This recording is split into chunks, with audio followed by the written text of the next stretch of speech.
पुरोला विधानसभा के 2 युवक कुछ लंबे समय से भ्रष्टाचार के मामले उठा रहे थे और उसमें कहीं ना कहीं टारगेट स्थानीय विधायक हो रहे थे जिनका नाम दुर्गेश लाल जी है। अब मैं ये कहना चाहता हूं कि वो लड़के वहां पर अपनी मांग को लेकर गए, तमाम प्रकार की चीजें गई, उन पर हाथ छोड़ दिए गए। एक विधायक जिसको वोट देकर जिताया गया वो हाथ छोड़ देता है।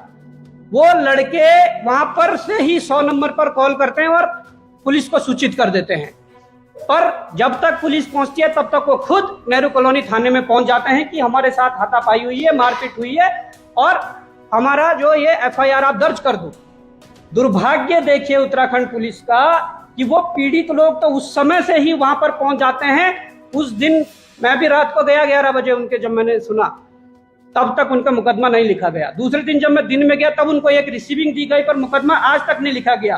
पर मैं यही कह रहा हूं कि क्या यहाँ की पुलिस माफियाओं और कुछ सफेद पोशों के हाथ खेल रही है?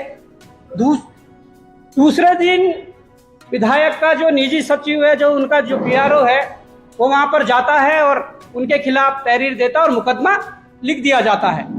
क्या पुलिस, जो पीड़ित पक्ष पहले गया था, उनकी सुनवाई होनी चाहिए थी?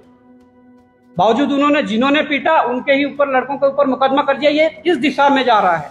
और ऐसा एक प्रकरण नहीं है। मैं कहना चाहता हूं कि DAV कॉलेज में अभी उत्तराखंड विद्यार्थी संघ के जो अध्यक्ष है, प्रदेश अध्यक्ष भाई बिट्टू वर्मा जी, इनके ऊपर कुछ युवाओं के द्वारा हमला करवाया जाता है। और हमने जब चीजें निकाली तो युवा उत्तर प्रदेश बागपत के रहने वाले थे, उन्होंने ये कहते हुए हमला करवाया, क्योंकि ये चीजें आसान हो गई है ना। पहले अशोक कुमार जी थे, हरियाणा से आए लोग, कहते थे कि DGP हमारा क्या कर लोगे, और ये बात कही है, DGP हमारा आप लोग क्या कर लोगे। मारा गया, मुकदमा लिखा गया, परंतु अभी तक उनकी गिरफ्तारी नहीं हुई है। क्या ऐसी इस प्रदेश की कानून व्यवस्थाएं चलती रहेगी? और मैं कहना चाहता हूं कि काशीपुर में एक युवा आयुष रावत ने एक मीम्स बनाया था।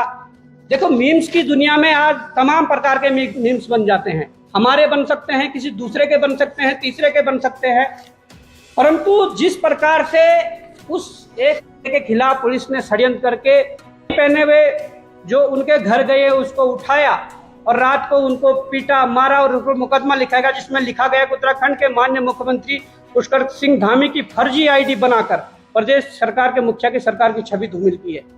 नंबर 1 बात, उसने कोई फर्जी ID से कोई पोस्ट नहीं डाली है, उसने अपने ID से पोस्ट डाली है जिसका नाम ए बॉय फ्रॉम उत्तराखंड था।